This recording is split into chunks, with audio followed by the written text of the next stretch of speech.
Assalamu alaikum my dear students. Dear students, I hope you are all doing good.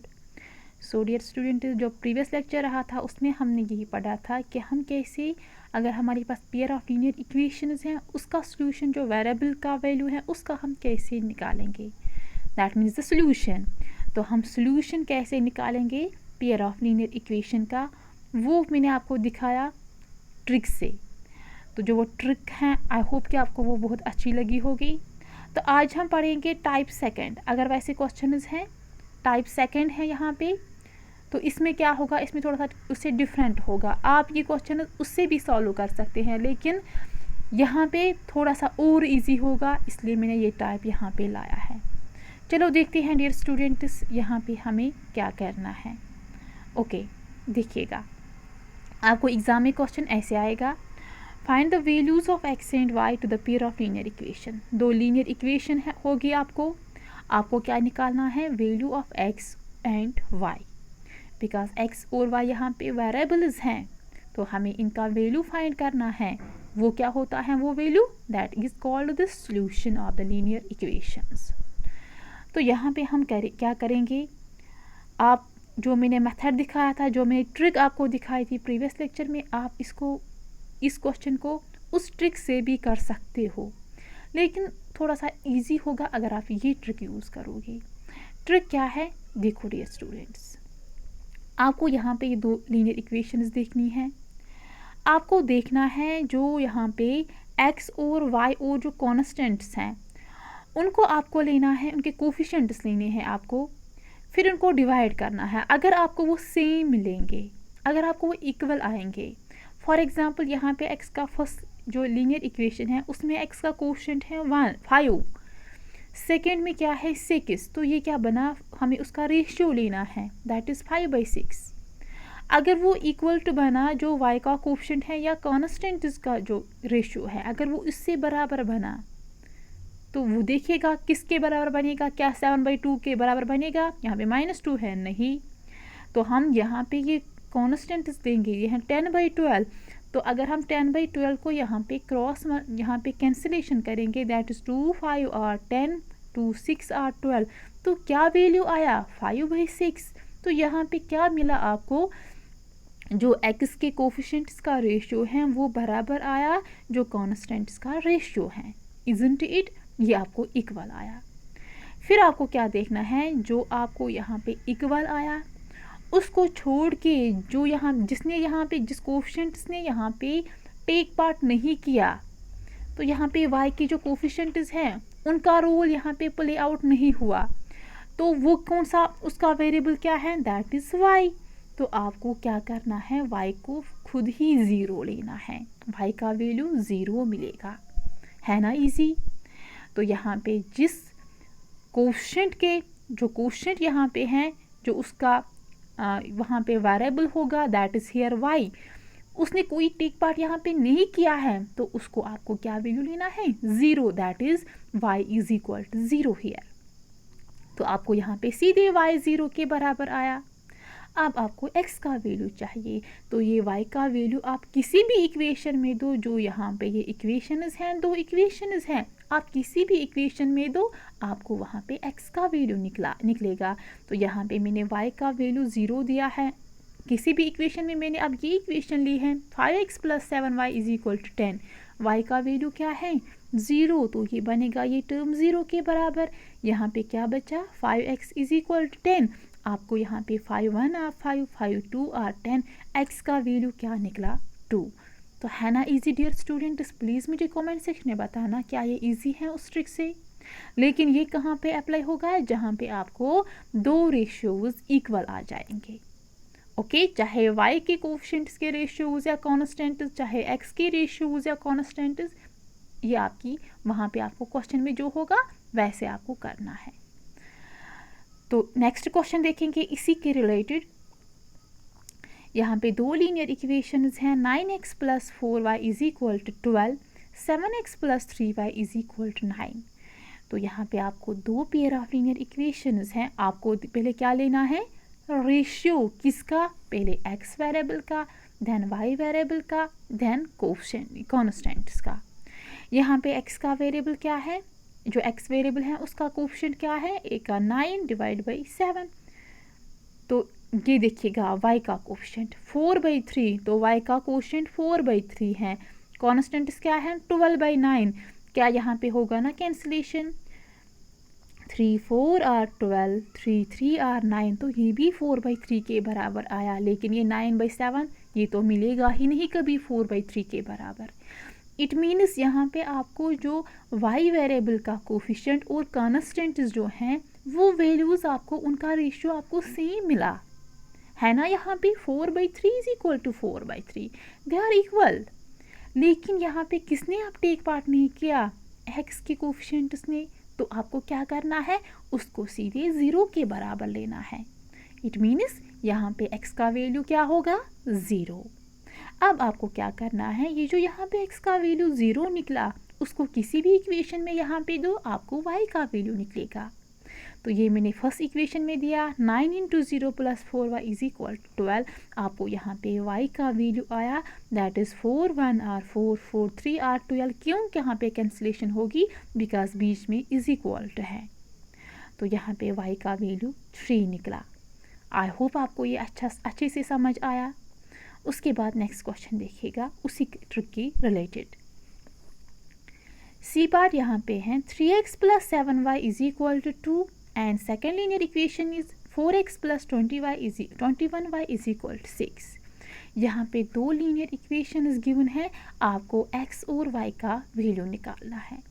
देखिएगा dear students, अगर हम यहाँ पे x और यहाँ पे x के कोफिशिएंट्स का रेशियो लेंगे वो बनेगा 3/4। अब y के कोफिशिएंट्स हैं दैट इज 7/21। यहाँ पे ये क्या है 2/6 जो कॉन्स्टेंट्स हैं। अगर मैं इसको कैंसिलेशन करूँगी 7 1 आर 7 7 3 आर 21, 2 1 आर 2 2 3 आर 6। तो यहाँ पे y के जो कोफिशिएंट्स का रेशियो है वो निकला 1/3, वो बराबर आया जो कॉन्स्टेंट्स का रेशियो है दैट इज़ 1/3। तो यहाँ पे ये दोनों इक्वल आए। तो किसने टेक पार्ट नहीं किया, x वेरिएबल के कोफिशिएंट्स ने।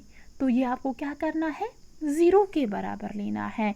इट मीन्स x का वैल्यू यहाँ पे 0 है। अब आपको क्या करना है, ये जो यहाँ पे x का वैल्यू निकला उसको यहाँ पे किसी भी इक्वेशन में पुट करना है। तो x का वैल्यू पुट कीजिएगा इन एनी इक्वेशन। मैंने फर्स्ट इक्वेशन में किया 3 × 0 + 7y इज इक्वल टू 2, क्योंकि x का वैल्यू 0 देना है। तो जब आप किसी नंबर को 0 से मल्टीप्लाई करते हो वो क्या मिलेगा आपको, 0 के बराबर ही। तो यहाँ पे क्या बचा, 7y is equal to 2। y का वैल्यू किसके बराबर आ जाएगा, यहाँ पे 7 मल्टीप्लाई में है y के साथ। जब ये मल्टीप्लाई में है, अगर ये शिफ्ट करना होगा हमें, ये डिवाइड जाएगा इस साइड दैट इज़ 2/7। यहाँ पे y का वैल्यू निकलेगा। I hope my dear students ये आपको यहाँ तक अच्छे से समझ आया। कोई भी कन्फ्यूजन होगा प्लीज़ आप मुझे कमेंट सेक्शन में बताना। अब देखते हैं dear students next type of questions कैसे आते हैं एग्ज़ाम्स में। लेकिन ये बहुत इंपॉर्टेंट है, उसके रिलेटेड आपको ज़रूर एग्ज़ाम में एक क्वेश्चन आएगा। देखिएगा डियर स्टूडेंट्स, क्वेश्चन कैसे आएगा एग्ज़ाम में। Find out whether the following pair of linear equations intersect at a point, or parallel, or coincident. आपको बताना है जो नीचे दिए कुछ इक्वेशंस हैं, क्या उनका जो सॉल्यूशन है क्या वो इंटरसेक्ट हो जाएंगे एक पॉइंट पे, क्या वो पैरेलल हैं, क्या वो कोइंसिडेंट हैं। या आपको ऐसे क्वेश्चन आएगा या आपको ऐसे क्वेश्चन आएगा। इंटरसेक्ट, पैरेलल, कोइंसिडेंट नहीं होगा, उसके बदले होगा कंसिस्टेंट और इनकंसिस्टेंट। मैंने आपको कंसिस्टेंट और इनकंसिस्टेंट समझाया वो क्या होता है। अगर आपने वो वीडियो नहीं देखा तो डियर स्टूडेंट्स पहले आप वो वीडियो देखिएगा। तो यहाँ पे हमें क्या करना है, हमें pair of linear equations given है, तो हमें वहाँ पे देखना है क्या वो इक्वेशन जो है उनका सॉल्यूशन इंटरसेक्ट होगा एक पॉइंट पे, क्या वो पैरेलल होगा उनके सॉल्यूशंस, क्या कोइंसिडेंट हैं, या वो क्या कंसिस्टेंट या इनकंसिस्टेंट हैं। देखिएगा ये कैसे हम ये क्वेश्चंस कैसे करते हैं। मैंने आपको ये अच्छे से पढ़ाया कि हम वहाँ पे क्या निकालना है, तो यहाँ पे फिर से थोड़ा सा बताऊंगी। क्वेश्चन नंबर फर्स्ट जो है, यहाँ पे दो पेयर ऑफ लीनियर इक्वेशंस हैं। 5x - 4y + 8 is equal to 0। Second क्या है, 7x plus 6y minus 9 is equal to 0। तो दो पेयर, यहाँ पे दो लीनियर इक्वेशंस गिवन हैं, आपको चेक करना है क्या ये कंसिस्टेंट हैं, क्या ये इनकंसिस्टेंट हैं। उसके लिए आपको क्या चेक करना है, आपको ये इक्वेशंस कंपेयर करनी है किसके साथ, a1x plus b1y plus c1 is equal to 0 and a2x plus b2y plus c2 is equal to 0। आपको इस फॉर्म में ये इक्वेशन को लाना है। ये तो इसी फॉर्म में है, लेकिन अगर कभी कभार एग्ज़ाम में क्वेश्चन आएगा ऐसे 4y plus 3x minus 3 is equal to 0, उस टाइम आपको क्या करना है, आपको x का जो कोशेंट है, x की जो टर्म है यहाँ पे जिसमें x का वेरिएबल है वो आपको पहले लिखना है। इसलिए मैंने यहाँ पे लिखा है, ये ध्यान रखिएगा। वहाँ पे आपको वो इक्वेशन जो गिवन होगी उसको इस फॉर्म में लिखना होगा, a1x plus b1y plus c1 is equal to 0। अगर आपको ऐसे ही यहाँ पे लिखोगे तो आपको आंसर गलत निकलेगा। तो डियर स्टूडेंट्स याद रखिएगा, पहले हमें क्या करना होगा, कंपेयर करना उन इक्वेशंस को किससे, जनरल फॉर्म से। जनरल फॉर्म क्या है, a1x plus b1 plus y plus c1 is equal to 0 या a2x plus b2y plus c2 is equal to 0। अब देखो यहाँ पे a1 क्या है, a1 होता है x का कोफिशिएंट, वो है 5। b1 क्या है, b1 होता है y का कोफिशिएंट, वो है -4। माइनस भी आपको कंसीडर करना है। प्लीज़ ये नहीं देखना कि ये 4 ही है, वहाँ पे माइनस टाइम्स 4 है। सो आपको यहाँ पे b1 का वैल्यू क्या है, -4। c1 क्या है, कॉन्स्टेंट टर्म, दैट इज 8। अब नेक्स्ट पेयर ऑफ इक्वेशन में नेक्स्ट जो लीनियर इक्वेशन है उसमें देखो a2 क्या है, that is the coefficient of x variable, so यहाँ पे क्या है वो 7। b2 क्या है, y वेरिएबल का कोफिशिएंट, दैट इज यहाँ पे क्या है +6। और c2 क्या है, ध्यान से देखिएगा, ये है -9। तो यहाँ पे मैंने ये लिखा। अब आपको ये आपको एग्जाम में नहीं लिखना है, आप उस टाइम जल्दी जल्दी क्वेश्चन कीजिएगा। उस टाइम आपको बस ये वैल्यूज़ निकालने की ज़रूरत है, a1/a2, b1/b2, c1/c2। तो अब मैं यहाँ पे आपको इसलिए ऐसे दिखाऊंगी क्योंकि आपको समझ आ जाएगा। अब आपको a1/a2 क्या आया, a1 is 5, a2 is 7, that is 5/7। b1/b2 क्या आया, -4/6। कैंसिलेशन पॉसिबल है, 2 r 4, 2 3 r 6, तो क्या निकला -2/3। जहाँ पे कैंसिलेशन पॉसिबल होगी कैंसिलेशन कीजिएगा। c1/c2 क्या निकलेगा, 8/-9, दैट इज़ -8/9। तो यहाँ पे अगर आप देखोगे, मैंने आपको यूनिक सॉल्यूशन पढ़ाया, क्या होता है जब आपको a1/a2 बराबर नहीं निकलेगा b1/b2, तो यहाँ पे वही केस अराइज हो रहा है। a1/a2 निकला 5/7, b1/b2 निकला -2/3, तो ये दोनों बराबर नहीं हैं। जब ये दोनों रेशियोज बराबर नहीं होते हैं उस टाइम जो पेयर ऑफ लीनियर इक्वेशन का सॉल्यूशन है वो इंटरसेक्ट होता है एग्जैक्टली एक पॉइंट पे। उसका मतलब क्या होगा, उसको एक ही सॉल्यूशन होगा। जब एक सॉल्यूशन होता है तब जाके जो पेयर ऑफ लीनियर इक्वेशन है वो कंसिस्टेंट होता है। आई होप आपको ये समझ आया। तो यहाँ पे आपको एक ही क्वेश्चन में, एक ही यहाँ पे एग्जाम्पल में 3 क्वेश्चंस का जवाब निकला। कैसे आपको एग्जाम में क्वेश्चन आएगा, ऐसे भी इंटरसेक्ट होता है एक पॉइंट पे, या आएगा सॉल्यूशन एक ही सॉल्यूशन है या इन्फिनिटली मनी, या आएगा कंसिस्टेंट है। तो मैंने तीनों एक ही क्वेश्चन में आपको दिखाई। मेथड यही है, यही आपको वहाँ पे करना होगा। बहुत इम्पॉर्टेंट है, ध्यान दीजिएगा। करना क्या है आपको, बस a1/a2, b1/b2, c1/c2 निकालना है। अगर आपको a1/a2 बराबर नहीं निकलेगा b1/b2, उसका मतलब है unique solution, that is only one solution, that is the system is consistent। अगर आपको a1/a2 is equal to b1/b2 is equal to c1/c2 निकलेगा, that means no solution। तो वो क्या होगा, पैरेलल लाइन्स होंगे। और उसको क्या, उस सिस्टम को क्या बोलते हैं, जब नो सॉल्यूशन है उसको बोलते हैं इनकंसिस्टेंट सिस्टम। अगर अब आपको a1/a2 बराबर निकलेगा b1/b2 but not equal to c1/c2, उस टाइम कोइंसिडेंट होते हैं वो lines, that is infinitely money solution. तो उस टाइम सिस्टम क्या है, कंसिस्टेंट सिस्टम। ये सब कुछ मैंने आपको ऑलरेडी पढ़ाया था प्रीवियस लेक्चर में। अब देखिएगा क्वेश्चन नंबर 2 इसी के रिलेटेड। एग्जाम्पल 2 यहाँ पे है 9x + 3y + 12 is equal to 0, 18x + 6y + 24 is equal to 0। यहाँ पे आपको फिर से दो लीनियर इक्वेशंस गिवन है।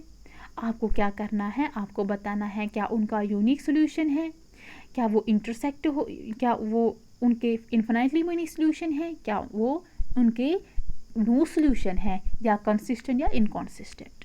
देखिएगा हम क्या करेंगे। पहला स्टेप मैंने क्या बताया, आपको कंपेयर करना है पेयर ऑफ लीनियर इक्वेशन को किसके साथ, जनरल फॉर्म के साथ, that is a1x + b1y + c1 is equal to 0।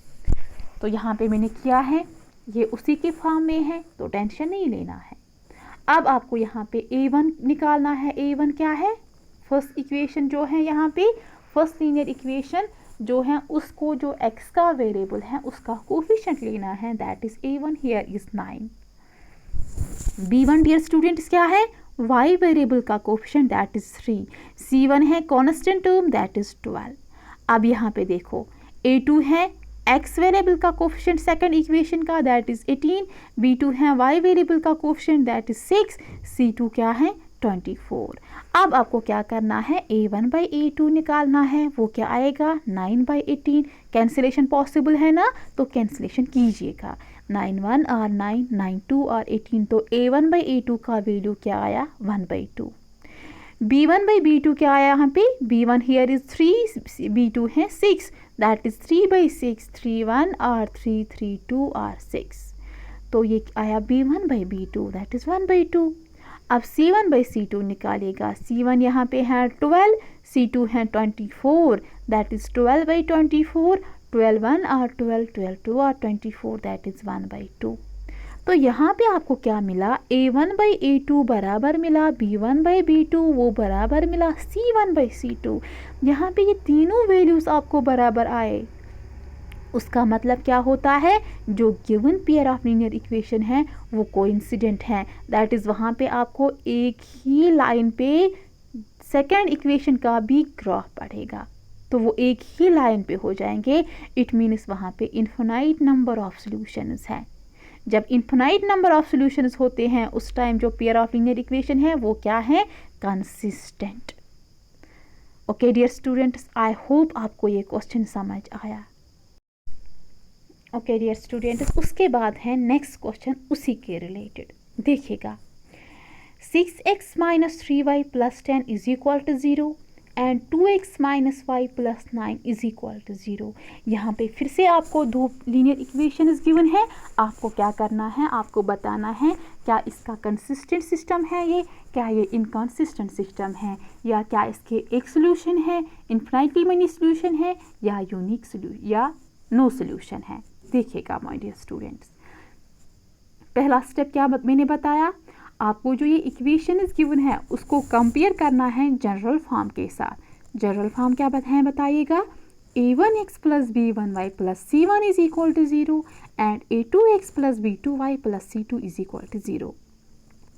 अब यहाँ पे a1 क्या है, वो है 6, a2 क्या है डियर स्टूडेंट्स, a2 है सेकेंड इक्वेशन का x का कोफिशिएंट, x वेरिएबल का कोफिशिएंट दैट इज 2। b1 क्या है, फर्स्ट इक्वेशन का y वेरिएबल का कोफिशिएंट दैट इज -3। b2 क्या है, सेकेंड इक्वेशन का y वेरिएबल का कोफिशिएंट दैट इज -1। यहाँ पे -y है, इट मीन्स इसका कोफिशिएंट -1 है। c1 ऐसे ही 10 है, c2 है 9। आई होप आपको यहाँ पे समझ आया।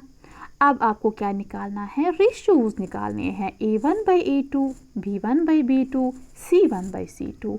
a1/a2 क्या मिलेगा 6/2, कैंसिलेशन पॉसिबल है ना, एग्जैक्टली 2 1 और 2 2 3 और 6, तो क्या मिला a1/a2 का कोफिशिएंट रेशियो यहाँ पे 3/1। अब आपको ऐसे ही b1/b2 निकालना है, वो यहाँ पे क्या मिलेगा -3, b2 है -1, माइनस ऊपर माइनस नीचे तो ये कैंसिल होगा, तो क्या बचा 3/1। इसलिए मैंने बोला जहाँ पे कैंसिलेशन पॉसिबल है कैंसिलेशन कीजिएगा। यहाँ पे पहले क्या वैल्यू निकला 6/2, अगर हम कैंसिलेशन नहीं करते तो हमारा क्वेश्चन गलत होता, बिकॉज यहाँ पे 3/1 आया, तो हमें यहाँ पे कैंसिलेशन इम्पॉर्टेंट थी वो करना। तो इसलिए मैं आपको फिर से बता रही हूँ, जहाँ पे कैंसिलेशन पॉसिबल है कैंसिलेशन कीजिएगा। अब यहाँ पे C1/C2 क्या मिलेगा, दैट इज़ 10/9। इसको कैंसिलेशन मत होगा तो ये आप ऐसे ही रखोगे। अब यहाँ पे आपको क्या मिला, A1/A2 मिला बराबर B1/B2, लेकिन वो बराबर नहीं आया C1/C2। तो इसका मतलब क्या है, जब ये कंडीशन होती है उसका मतलब है जो वो पेयर ऑफ लीनियर इक्वेशन है वो पैरेलल है, उसका जो ग्राफ आएगा वो पैरेलल होगा। जब पैरेलल आता है उसका मतलब ये है कि जो पेयर ऑफ लीनियर इक्वेशन है उसका कोई सॉल्यूशन ही नहीं है। जब नो सॉल्यूशन आता है उस टाइम जो पेयर ऑफ लीनियर इक्वेशन है वो सिस्टम इनकंसिस्टेंट सिस्टम होता है, ये आपको पता है।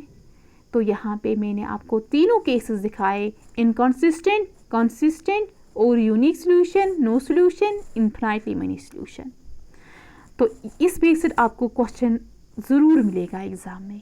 सो डियर स्टूडेंट्स, प्रैक्टिस कीजिएगा, कोई भी कंफ्यूजन होगा आप मुझे बताना। अब यहाँ पे नेक्स्ट देखिएगा, ऐसे क्वेश्चंस आते हैं, ये हैं वर्ड प्रॉब्लम्स के रिलेटेड क्वेश्चंस। क्वेश्चन क्या होगा, सम ऑफ टू नंबर्स इज 50। दो नंबर्स का सम मीन्स जब हम दो नंबर्स को ऐड करते हैं जो वहाँ पे आंसर आता है उसको बोलते हैं सम। तो दो नंबर्स को ऐड किया गया है, उनका सम आया 50। एंड द डिफरेंस क्या होता है, जब हम दो नंबर्स को सब्ट्रैक्ट करते हैं जो वहाँ पे आंसर आता है that is called the difference. तो दो नंबर्स की डिफरेंस क्या है, 10। Find the numbers. यहाँ पे नंबर्स तो गिवन नहीं है, बस इतना ही दिया गया है, जब दो नंबर्स को ऐड करते हो वहाँ पे 50 आता है, जब उन दो नंबर्स को माइनस करते हो 10 आता है। आप बताइए वो नंबर्स क्या हैं। तो हमें मत पता है वो नंबर्स कहाँ हैं, वो नंबर्स क्या है वो तो हमें पता ही नहीं है। जब हमें पता ही नहीं होता है उसको हम किससे डिनोट करते हैं, वेरिएबल से, बिकॉज वेरिएबल की नीड क्या है, जो क्वांटिटी पता नहीं होती है वहाँ पे हम वेरिएबल यूज़ करते हैं। सो हम क्या बताएंगे, let the two numbers be x and y. हम ये बताएंगे जो वो दो नंबर्स हैं उसको हम मानेंगे एक्स और वाई। अब क्वेश्चन क्या कह रहा है, जब हम उन दो नंबर्स को ऐड करेंगे 50 आता है, तो यहाँ पे क्या बनेगा, x + y = 50, isn't it. Second condition क्या है, जब हम उन दो नंबर्स को माइनस करते हैं तो 10 आता है, तो सेकेंड इक्वेशन क्या बनेगी, x - y = 10। अब यहाँ पे आपको दो लीनियर इक्वेशन बनी, आपको क्या निकालना है, x और y का वैल्यू निकालना है। कैसे निकालोगे, मैंने आपको ऑलरेडी मेथड दिखाया, ट्रिक भी दिखाई। तो आप यहाँ पे ट्रिक से भी कर सकते हो, आप यहाँ पे एलिमिनेशन मेथड भी यूज़ कर सकते हो, सब्स्टिट्यूशन मेथड भी यूज़ कर सकते हो, आपकी मर्जी। तो यहाँ पे मैंने एलिमिनेशन मेथड यूज़ किया, आप ट्रिक भी यूज़ कर सकते हैं। तो एलिमिनेशन मेथड यूज़ क्यों किया, बिकॉज यहाँ पे ये +y और -y ये सेम है। जब ये सेम है तो ये कैंसिल होगा ना, +y और -y कैंसिल होगा। तो यहाँ पे क्या बचा, x + x that is 2x, 50 + 10 that is 60। तो x का वैल्यू किसके बराबर आएगा, 60 यहाँ पे डिवाइड हो जाएगा 2 1 आर 2 30 आर 60। तो यहाँ पे x का वैल्यू 30 निकला। अब जो यहाँ पे ये x का वैल्यू निकला उसको एक इक्वेशन में दो, आपको y का वेरिएबल निकलेगा, y वेरिएबल का वैल्यू निकलेगा। तो यहाँ पे हम फर्स्ट इक्वेशन में देंगे दैट इज़ 30 + y = 50। y का वैल्यू चाहिए, ये इस साइड शिफ्ट होगा, प्लस यहाँ पे है -1 के जाएगा, दैट इज़ 50 - 30।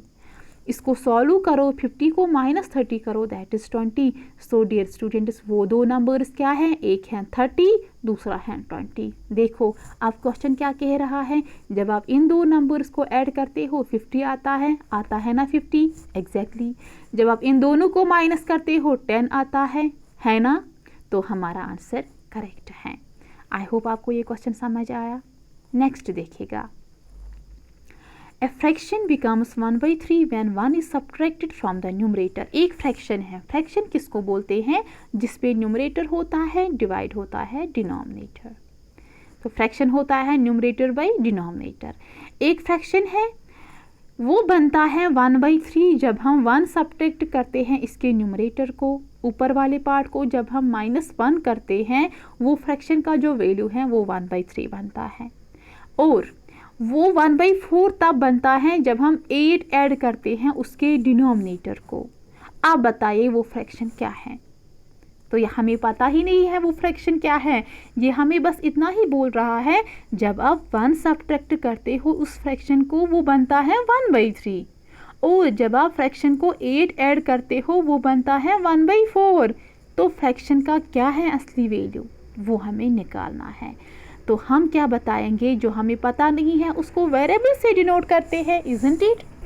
तो यहाँ पे हम लिखेंगे let the fraction be x by y मैंने क्यों लिखा, बिकॉज फ्रैक्शन इसी के बराबर होता है, न्यूमरेटर डिवाइड बाई डिनोमिनेटर। यहाँ पे न्यूमरेटर मैंने x लिया, डिनोमिनेटर y लिया। अब क्वेश्चन क्या कह रहा है, जब आप न्यूमरेटर को -1 करते हो, दैट इज़ हम न्यूमरेटर यहाँ पे x है उसको -1 करते हैं, डिवाइड बाई वही रखेंगे जो y है, वो बनता है 1/3। तो मैंने यही लिखा, मैंने खुद का नहीं लिखा, जो क्वेश्चन बोल रहा है वही लिखा। क्वेश्चन क्या कह रहा है, जब न्यूमरेटर को -1 करते हैं तो वो फ्रैक्शन बनता है 1/3। फ्रैक्शन क्या था, x/y हमने उसको माना, उसको मैंने न्यूमरेटर को -1 किया, तो वो निकला बराबर 1/3। अब इसको सॉल्व करो, कैसे, यहाँ पे इज इक्वल टू है 3 into x is 3x, 3 into 1 is -3, ये इस साइड शिफ्ट होगा वो बनेगा plus, y into 1 is y, ये इस साइड शिफ्ट होगा वो बनेगा माइनस। तो यहाँ पे वैल्यू निकला 3x - y is equal to 3। तो ये एक इक्वेशन है। अब सेकंड कंडीशन क्या कह रहा है, यहाँ पे देखिएगा, अगर हम उस फ्रैक्शन को ऐड करेंगे डिनोमिनेटर को 8, वो फ्रैक्शन 1/4 बनता है। तो फ्रैक्शन क्या है, x/y, हमें डिनोमिनेटर को क्या करना है +8, उसका वैल्यू फ्रैक्शन का क्या बनता है 1/4। फिर से सॉल्व कीजिएगा, यहाँ पे 4 into x is 4x, 1 into y is y, लेकिन हम इस साइड ये शिफ्ट करेंगे वो बनेगा -y, 8 1 आर 8, वो ऐसे ही रखेंगे तो वो बनेगा +8। अब यहाँ पे दो इक्वेशंस, लीनियर इक्वेशंस आपके पास हैं, आप उनको सॉल्व कीजिएगा बाय ट्रिक से, बाय एलिमिनेशन मेथड से और सब्स्टिट्यूशन मेथड से, एज यू विश।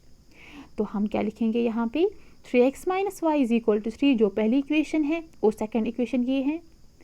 अब मैंने यहाँ पे फिर से एलिमिनेशन मेथड यूज़ किया, y, बिकॉज मेरे पास यहाँ पे y सेम है, तो मैं यहाँ पे क्या करूँगी, सब्ट्रैक्शन करूँगी। जब सब्ट्रैक्शन करते हैं डियर स्टूडेंट्स, आपने ये लोअर क्लास में पढ़ा है, जब हम दो यहाँ पे पेयर ऑफ लीनियर इक्वेशन है, जब हम दो लीनियर इक्वेशंस को सब्ट्रैक्ट करते हैं, जो सेकंड इक्वेशन होगी उसके जो यहाँ पे उसके जो साइनस हैं वो चेंज होते हैं, रिवर्स होता है उसकी साइनस का। तो यहाँ पे 4x है, ये बन जाएगा -y है, ये बनेगा +y, 8 है, ये बनेगा -8। ये आप ध्यान रखिएगा। मैंने यहाँ पे क्या किया, सब्ट्रैक्शन किया इन दो इक्वेशंस का। जब मैंने सब्ट्रैक्शन किया तो जो साइनस हैं वो उनको रिवर्स होगा। यहाँ पे अब +y बना, ये है -y, तो ये कैंसिल होगा। अब यहाँ पे 3x और है -4x, पहले ये +4x था लेकिन मैंने सब्ट्रैक्शन किया तो ये बना -4x। अब प्लस माइनस इज माइनस, लेकिन बड़ा यहाँ पे क्या है 4, उसकी साइन क्या है माइनस, तो आएगा यहाँ पे 4 को 3 माइनस करो दैट इज़ 1x आएगा।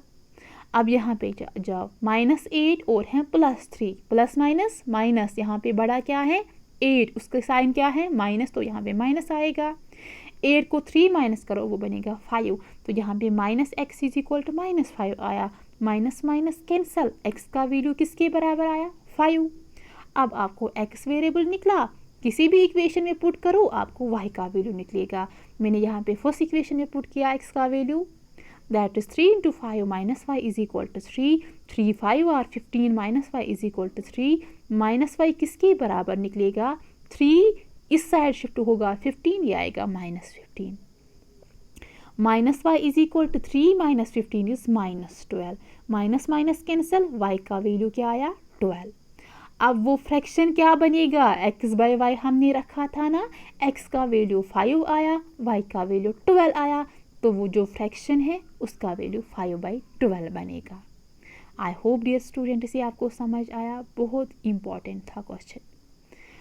उसके बाद क्वेश्चन नंबर और एक है, ऐसे भी क्वेश्चन आ सकते हैं एग्जाम में, नहीं भी आ सकते हैं, जो मैंने आपको यहाँ पे लाया ये है एज प्रॉब्लम रिलेटेड। देखिएगा 5 years ago 5 साल पहले Amina was thrice as old as Rutba, जो आमिना है वो 3 दुगना ज़्यादा है जितना यहाँ पे रुतबा है। 10 years later लेकिन 10 साल के बाद Amina will be twice as old as Rutba, Amina जो है उसकी एज ट्वाइस है, जो किसके बराबर है, रुतबा के बराबर। हाउ ओल्ड आर आमिना, आपको बताना है आमिना और रुतबा की प्रेजेंट एज क्या है। हमें पता ही नहीं है प्रेजेंट एज क्या है, हम उसको x और y मानेंगे। अब क्वेश्चन क्या कह रहा है, 5 साल पहले, तो 5 साल पहले क्या होगा, x को -5 करेंगे।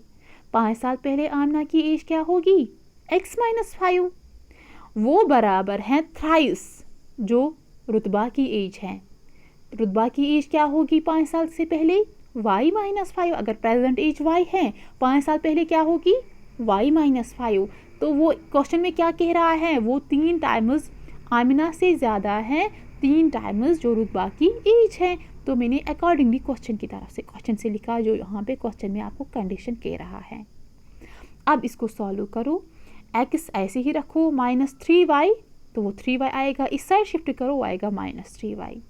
3 5 और 15 ये बनेगा -15, यहाँ पे -5 है, इस साइड शिफ्ट करो वो बनेगा +5, इनको माइनस करो वो बनेगा -10। तो यहाँ पे ये एक इक्वेशन बनी।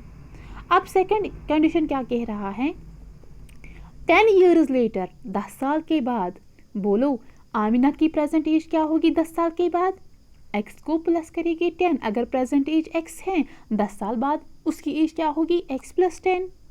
रुतबा की क्या होगी y + 10, वो किसका, वो यहाँ पे कह रहा है वो ट्वाइस है, दैट इज यहाँ पे इक्वेशन क्या बनेगी, x + 10 = 2 टाइम्स y + 10, क्योंकि ये अकॉर्डिंगली क्वेश्चन में ये सिचुएशन कह रहा है। अब इसको सॉल्व करो, फिर से x वापस आ जाएगा, 2 × y = 2y, ये इस साइड शिफ्ट करो दैट इज़ -2y, यहाँ पे 2 10 और 20, ये 10 इस साइड शिफ्ट होगा -10, तो आएगा 10। अब यहाँ पे 2 इक्वेशंस आपके पास हैं, आप कौन सा मेथड यूज़ करोगे x और y फाइंड करने के लिए। तो मैंने फिर से एलिमिनेशन मेथड यूज़ किया, y बिकॉज यहाँ पे x सेम है, तो मैंने इन 2 इक्वेशंस को सब्ट्रैक्शन किया। अभी मैंने ऊपर बताया जब सब्ट्रैक्शन करते हैं जो सेकंड इक्वेशन होती हैं उसके साइन्स रिवर्स होती हैं, अगर प्लस है माइनस बनेगा, अगर माइनस है प्लस बनेगा। तो यहाँ पे +x है ये -x बनेगा, -2y है ये प्लस बनेगा, 10 है ये माइनस बनेगा। अब यहाँ पे क्या है, x + x और है -x, ये कैंसिल होगा, -3y + 2y ये -y रहेगा, -10 दैट इज़ -20, माइनस कैंसिल होगा, y का वैल्यू क्या निकला 20। आपने y को क्या माना था, y को आपने क्या माना था, रुतबाज प्रेजेंट एज, तो रुतबा की एज क्या है दैट इज़ 20 years। अब जो ये y का वैल्यू निकला ये किसी भी इक्वेशन में दो, आपको x का वैल्यू फाइंड होगा। तो मैंने फर्स्ट इक्वेशन में दिया y का वैल्यू 20, दैट इज़ x - 3 × 20 = -10। यहाँ पे सॉल्व करो, वो बनेगा 3 2 और 60 दैट इज़ 60 = -10। तो x का वैल्यू क्या आएगा -10, ये इस साइड शिफ्ट होगा दैट इज़ +60। इन दोनों को सॉल्व करो, प्लस माइनस माइनस, लेकिन बड़ा प्लस है यहाँ पे तो वो बनेगा 50। सो x का वैल्यू क्या निकला 50। x को आपने क्या माना, आमना की प्रेजेंट एज, तो आमना की प्रेजेंट एज क्या निकली आपको यहाँ पे 50, और रुतबा की एज क्या निकली 20। तो यहाँ पे ऐसे क्वेश्चन हम इसी तरह सॉल्व करते हैं। आई होप डियर स्टूडेंट्स आपको यहाँ तक कोई भी कन्फ्यूजन नहीं होगा, कोई भी क्वेश्चन होगा या कोई भी कन्फ्यूजन होगा आप प्लीज़ मुझे कमेंट सेक्शन में बताना। ओके डियर स्टूडेंट्स, अब हमें इस चैप्टर जो है जो टॉपिक है पेयर ऑफ लीनियर इक्वेशन जो है उसको हमें और एक टॉपिक लगेगा जिसमें आपको मैं बहुत इंपॉर्टेंट MCQs लाऊंगी। ओके डियर स्टूडेंट्स, मिलती है नेक्स्ट लेक्चर में। अल्लाह हाफिज़।